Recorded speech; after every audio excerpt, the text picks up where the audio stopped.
In this chapter, we're looking at the role of the government. And, one of your natural kind of questions here would be is, why are we looking at the government? Like, isn't this an economics class where we're focused on the idea that markets solve things? Well, what we know is that markets don't always work. Markets do fail for a variety of reasons. And then also, markets are sometimes necessary just to get a economy that we, better appreciate. And by that I mean, if we let just the market solve everything, we may end up with a society where there's a great deal of inequality, or a society where people can't even afford food or basic housing. And, we might not want that to be the case. So there is a role for the government that we can at least justify, not only for economic efficiency reasons when there are these market failures, but also just to get the kind of economy that we want. So that's kind of where we're going here. Let's see.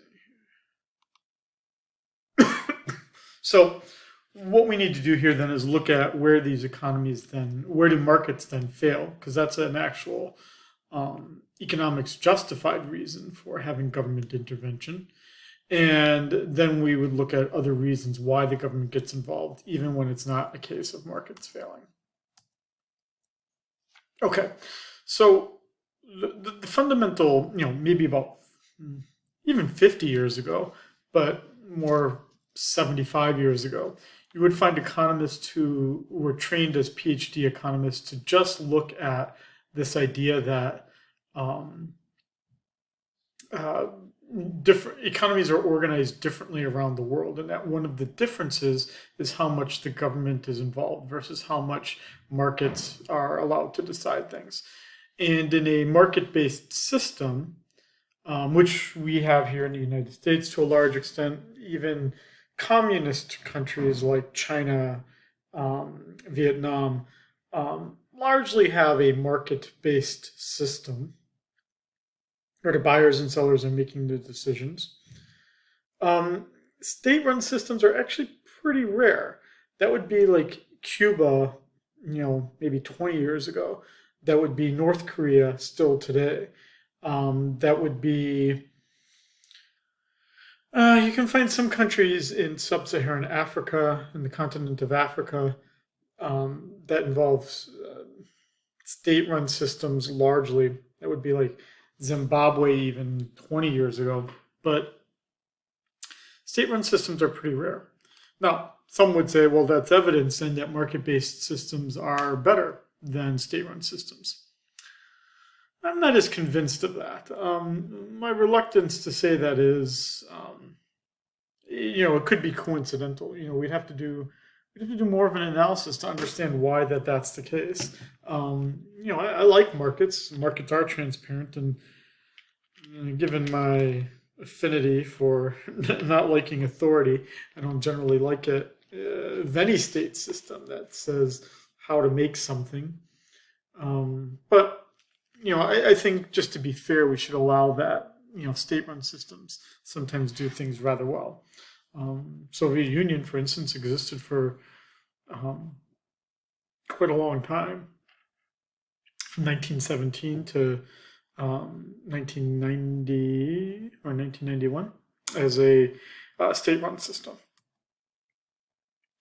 So when we look at what is it? What do we mean by a market? Right? We're just talking about supply and demand forces at work, determining what's being produced and how much it's charged for, and that businesses respond to what people want by producing those things. And you see that here, right? If we go back to our notion of the production possibilities frontier, we can see situations where, we see a situation where we as a society determine in a market system how much healthcare exists in other goods. The problem emerges, as is represented in this graph, when the market mix, that would be M, is different than the optimal mix, right? which is kind of like the US here, right? We could say we don't have enough healthcare distributed to some individuals and that we prioritize other goods. So in this case, we would need to make healthcare more affordable for people to be able to want to buy that thing that's listed there. And so because that's the case, we could imagine that the market that we force the market that we push it from M to X. When have we seen this? Right, we could say we saw this in with the Affordable Care Act, more popularly known as Obamacare. We would see that when Medicare and Medicaid were created in the 1960s under the Johnson administration.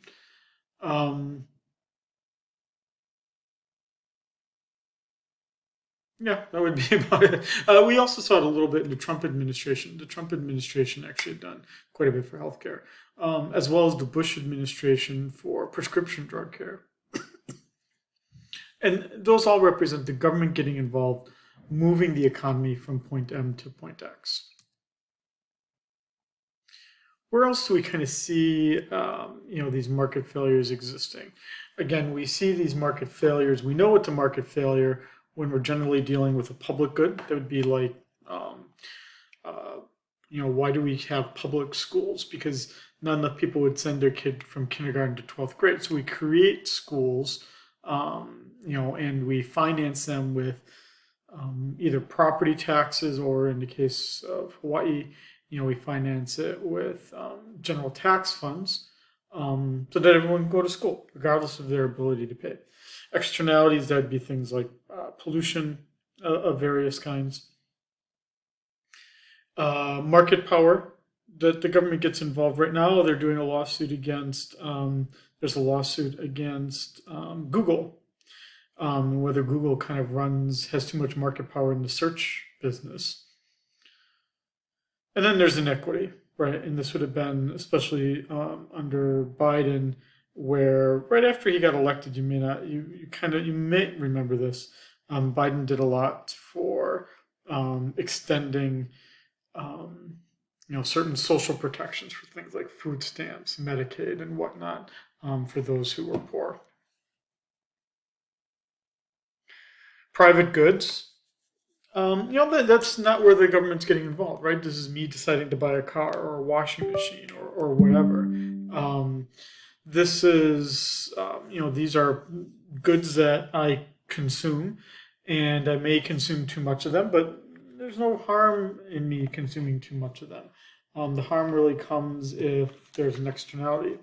So, for instance, in Hawaii, we pay registration for our car based on the weight of the car. Why? Well, heavier cars use more gas or a greater toll on the road, and so these are externality costs that are being imposed, and those people should pay more for their car to use their car. Not only that, but they're paying more in gas. But for the most part, when we're talking about private goods, it's just me deciding that I want it and not getting involved otherwise.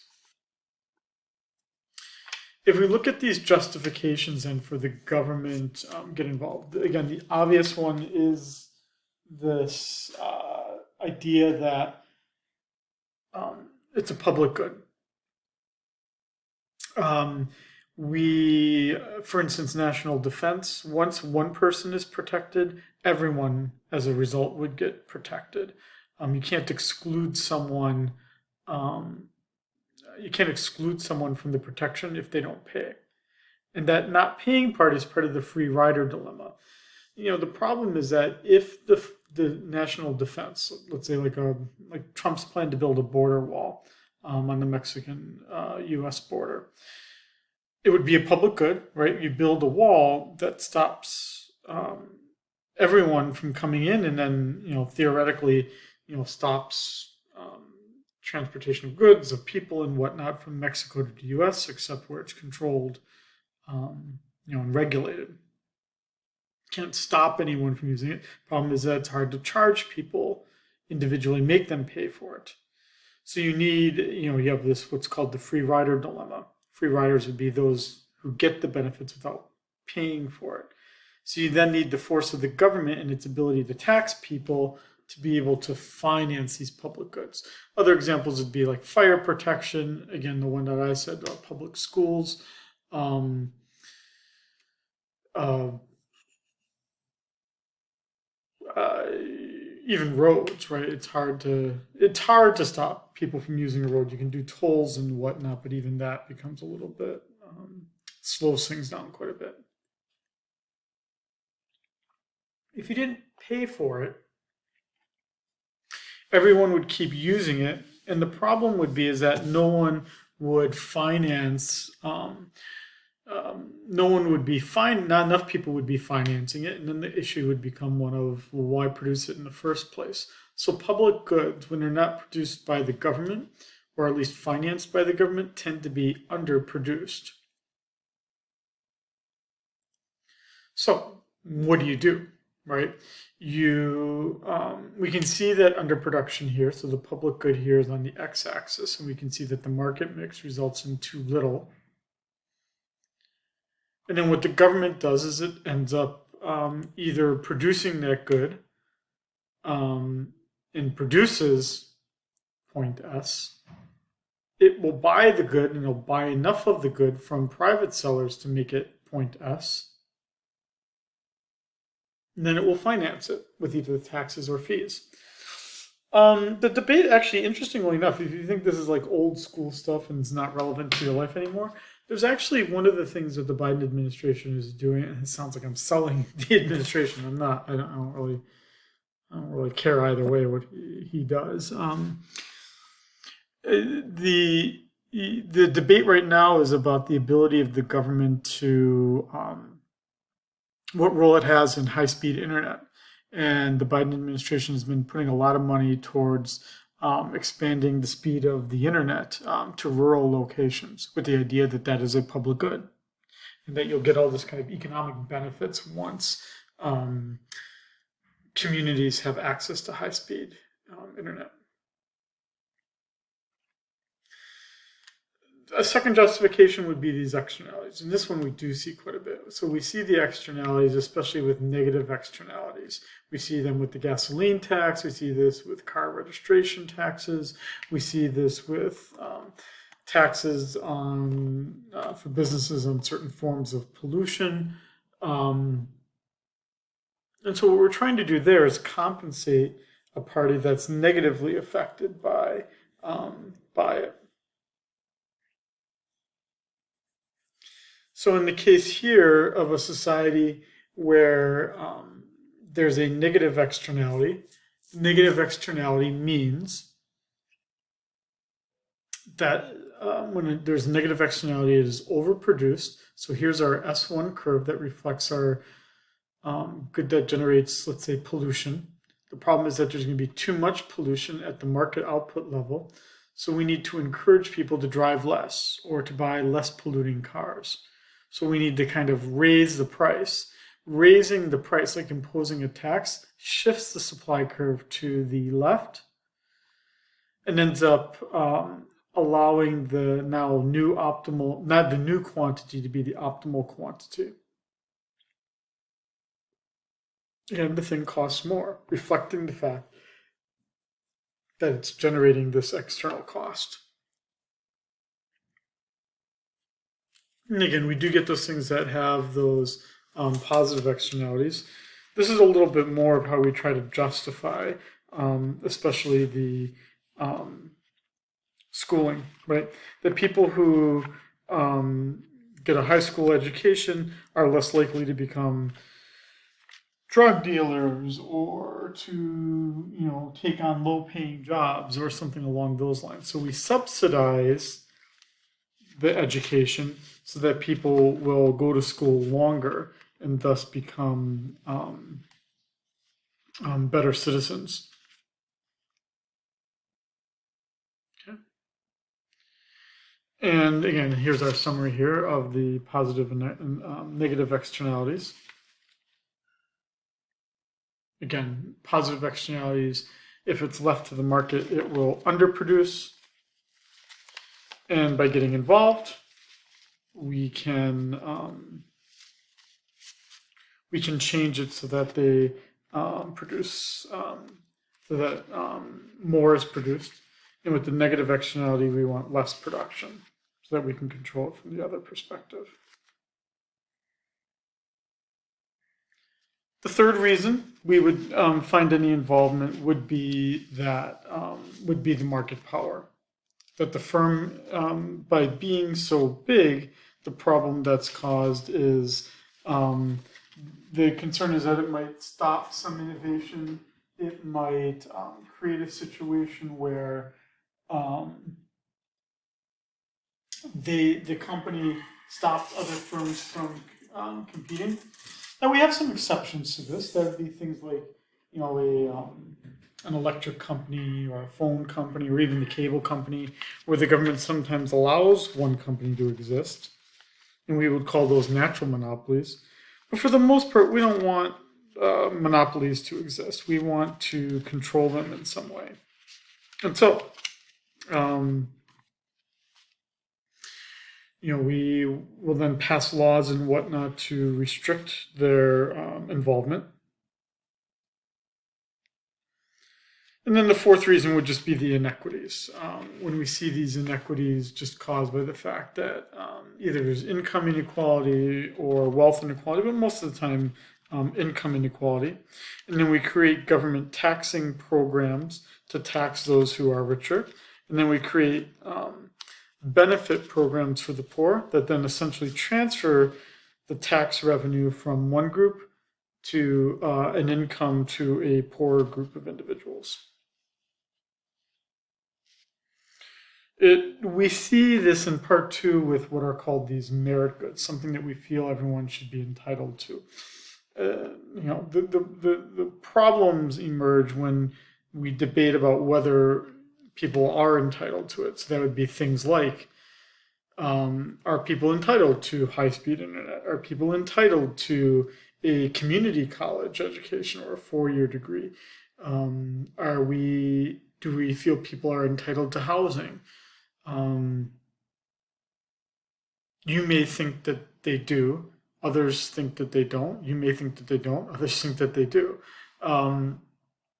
There's no clear answer about, certainly an economist would have no clear reason to justify why something is a merit good or not. It's really just an opinion of individuals. Now, besides the government getting involved with these public goods, goods where there's externalities, goods where there's or markets where there's too much market power, the other role for the government in any economy, which we'll look at later in this class, would be that we certainly see it with the Federal Reserve, which is not really the government, but it's got some near governmental powers as a central bank, but also the federal government spending and taxing money to move the economy to a different point on the business cycle. The fact of the matter, though, is that the government has just gotten larger. Yes, it looks like a lot. 10 times more employees since 1900, a budget 6,000 times larger. Yeah, the government's just bigger. Whether you think that that's a good thing or not is really kind of up to you. I don't know, dude. I work for the government, so I guess I can't say too much. But I mean, the fact of the matter is that the government does have a large role in the economy. And that's not just federally speaking, but also state as well. But you can see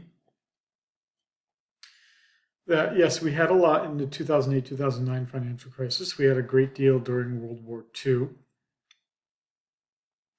But for the most part, what's, I guess, probably more surprising is that state and local purchases are much larger than the federal government. And so this idea of the federal government being overly involved is certainly not the case. Now look at this interesting thing that happened here. Right? Why did the federal government purchases go down so much in the late 2000s? Because that was actually during the Clinton administration, which, he was a Democrat, so you might be surprised by that. But actually, Clinton really should be more well known as allowing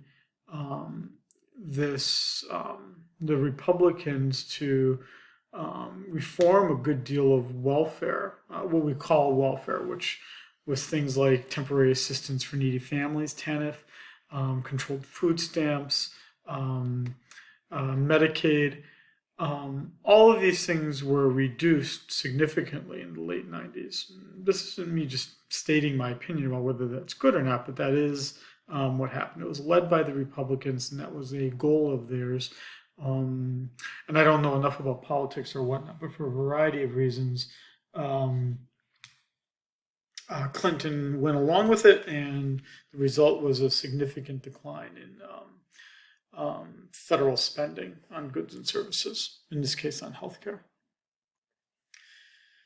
So when we look at the money then going in and going out, the government has money coming in part because of taxes, but more so because of borrowing. And then obviously it's spending money on goods and services.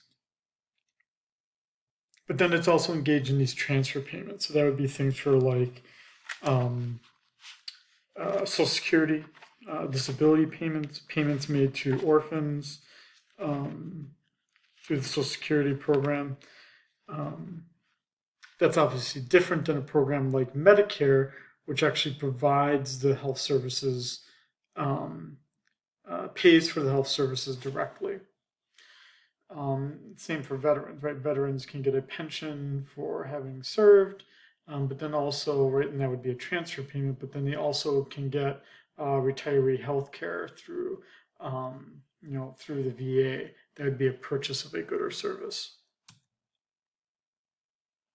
And we just saw this, right? That um, federal growth, yes, it has been increasing.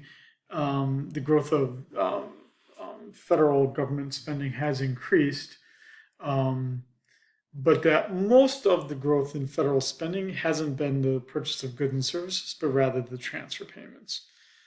That's half of the spending. So that would be the big one would be Social Security. That would be the biggest part of it. State and local governments are important, though. For some reason, though, they don't get all the notoriety that we get when we talk about the federal government, especially now as I make this lecture in September of 2023. There's a large discussion about an upcoming federal government shutdown for spending too much money. We don't really tend to see that too often at the state level. No one likes paying taxes, right? Myself included. And the primary difference in political beliefs related to this is, there are some then who feel strongly we have to, as a federal government has and the state government has to tax because that's the only way we can buy the things that we think that everyone deserves. But then, right, there are others who believe that we should not tax that much, that every time we tax people, it means they have less money to do the amazing things that they do to help the economy to grow. And that's really reflecting the fact that there are these opportunity costs to taxes. Um, I mean, I can't tell you what this comes down to your own political beliefs. It comes down to um, I mean, all I can tell you as a general economist is that you have to have some form of government, just even to keep law and order going. Um, and you would still have to pay for that. And the only way you'd be able to pay for that is with some form of taxes.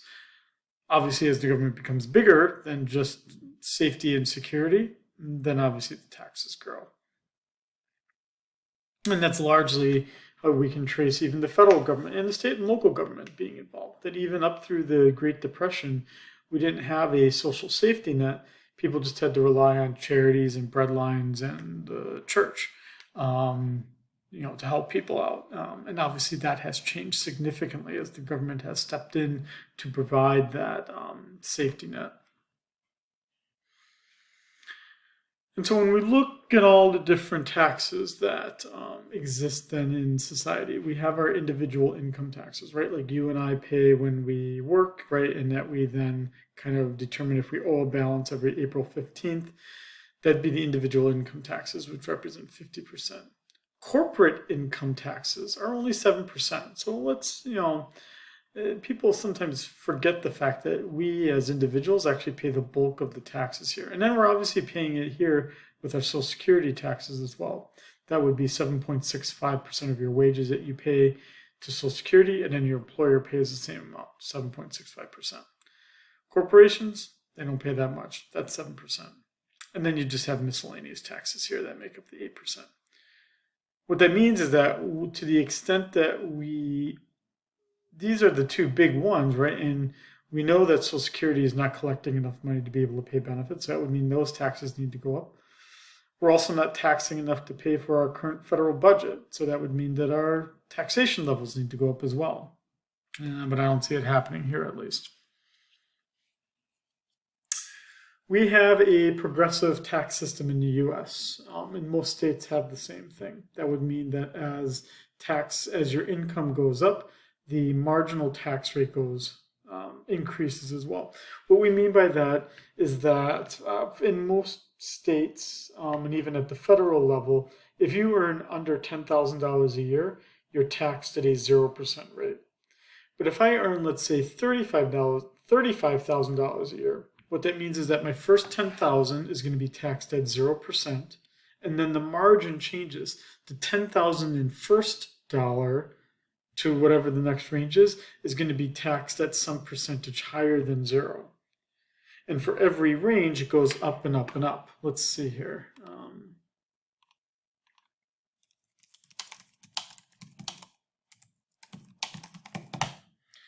This is as of February 15th, 2023. I don't think I'll be doing the lectures that long here, but so the first $11,000 is taxed at 10%. Then, and this would be if you're just single. Then your 11,000th and first dollar to your 44,000th dollar is taxed at 12%. And so what you see here is that they have the $1,100 that came from this first row, then 12% of everything over $11,000. Right, and obviously that if you're married and filing jointly, you get basically twice as much, right? And you see those kinds of increases here.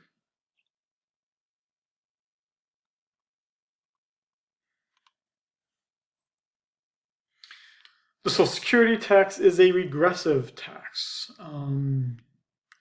You may think that this is a pretty large amount, but it's only the first, I think it's $120,000.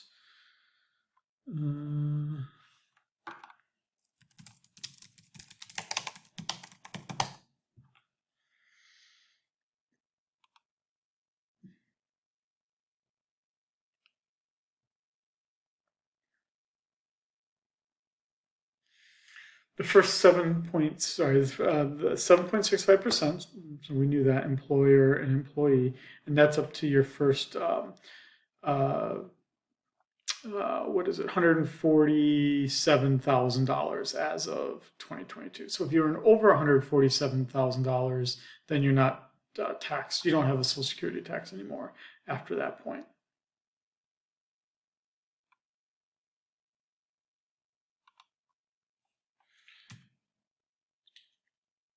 Again, the only kind of other taxes we get here is we get some excise taxes where certain goods, we discourage the production and consumption of those goods. So that'd be things like cigarettes, alcohol, even gasoline, all have taxes on those specific goods because we want to stop people from consuming those things. We can think of ourselves as having other kinds of taxes that would be for things like property taxes, which we know.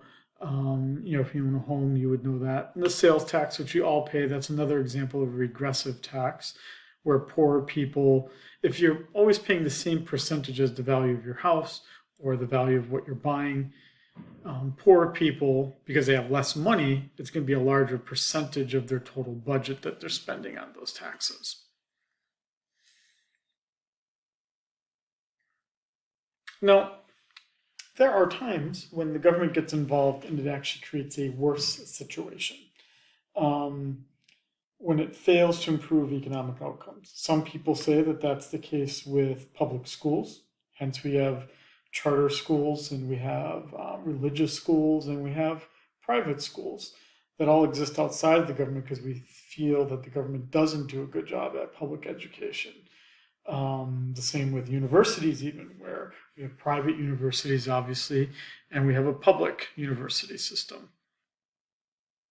We have public transit, we have, but then we also have a road system that we can use for private vehicles. The government's not always the best solution here, because governments do things different ways that are not always efficient. And so then the argument is that, that we go from M, but that because the government got involved, it either doesn't go far enough and it takes us not to the optimal mix, or does way too much, or does nothing at all, or just is generally inefficient. And so this is kind of a helpful graph because what this basically does for us is it does illustrate how it's really difficult for the government to do it just right, to go from M to X. And it oftentimes either does too little or too much or nothing at all, or just does it badly. Okay. And I'll just skip those last slides there. So, you obviously have just a general opinion of what role you think the government should have, just based on whether you have Democrat beliefs or Republican beliefs. There are no clear answers, though, and even as an economist, I even find my own political beliefs evolving over time. It, it's just evolving. I think that's the best way to say it, and it evolves as you get certain politicians that you either like or dislike. But I don't think I'm telling you anything you don't already know. It's just a moving target here of what we think the role of the government should be. But I think the most important thing that I hope you realize from this chapter is that there does need to be some government. So we can't go with the hardcore Austrian economics viewpoint that there be no government. We do need some government. The difficult question is how much.